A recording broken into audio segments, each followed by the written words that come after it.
Few episodes ago, we did a very cheap overlanding-ish conversion on a Jeep Liberty.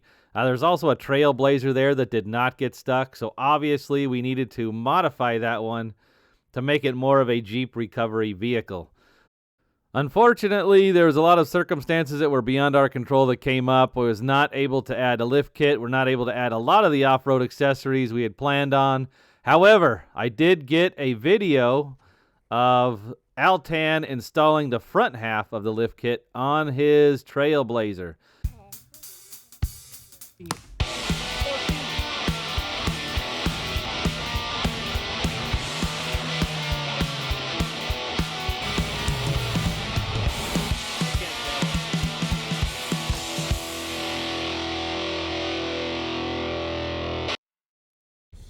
Hey, here I am in my 05 Trailblazer following cheap Jeep from Turlo's Garage. It was on this trip that I realized that it'd be kind of fun to put a lift kit on this, or to have a lift kit on it. I did not realize the pain it would be to install. Hey everyone, this is another guest appearance for the 2005 Chevy Trailblazer. For the Turlo Garage Trailblazer running, we're going to be installing just a cheap lift kit. I didn't get this truck for very much, but I have put some work into it to keep it reliable and running. So we're going to be putting well, it's supposed to be 3-inch. We're going to put some 2-inch spacers in the front and put some in the back to give it about a 3-inch total lift. So let's get all right, so I got the passenger side jacked up on a 6-ton jack stand, which is a little overzealous, the jack stand, but that's the one I have. And I have the 2-ton right here as a safety. We're gonna take this wheel off. We gotta take apart this control arm. Some videos you gotta control the sway, take off the sway bar. We gotta get a couple things and then take off the caliper to the brake and hang it up so it's not putting any tension on the brake line. And then sometimes if the lift is big enough, they swap these control arms, clean them up, swap them, and flip them upside down. So the passenger goes to the driver's side and flips upside down, and vice versa. I guess it helps with the angle sometimes when you stretch out these coils. So that's where we're gonna start.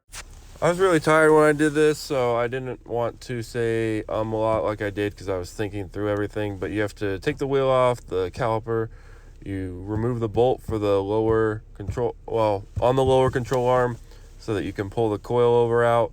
You also have to cut the sway bar links. They don't usually, by the time you're doing something like this, they're usually bad.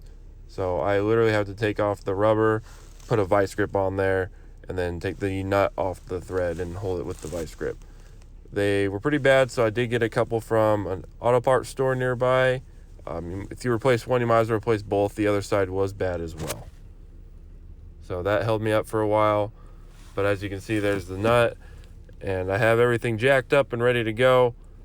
But that took me a long time to get that off, personally, because I hadn't done it before.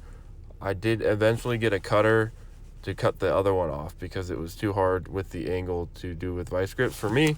I have big hands and stuff, so that made it hard. You remove the pinch bolts, and that ball, the top upper ball joint right there is okay, but they do go bad, and the tension puts more pressure on them, so that will eventually need to be changed over as well.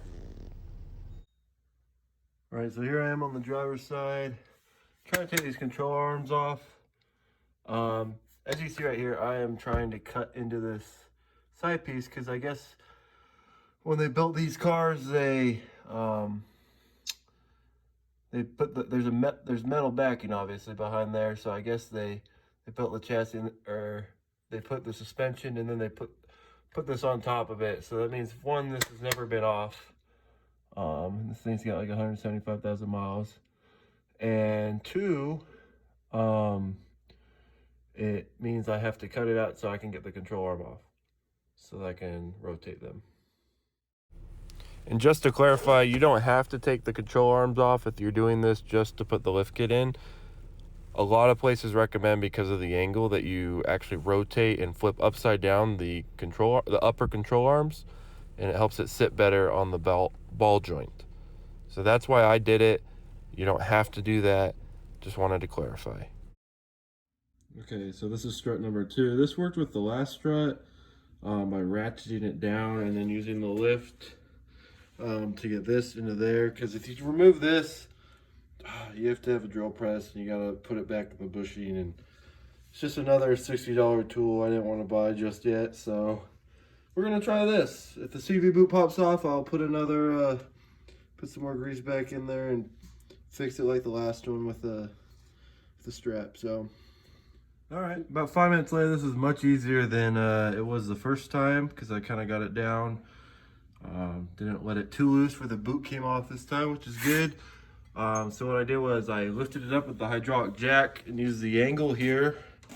It was sitting at an angle because it's too long now with the spacer.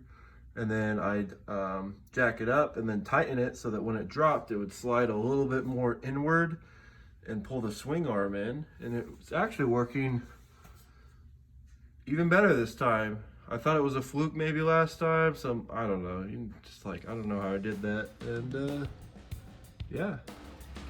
All right, so I worked late into the night and I was able to get the front done. So if you can't tell,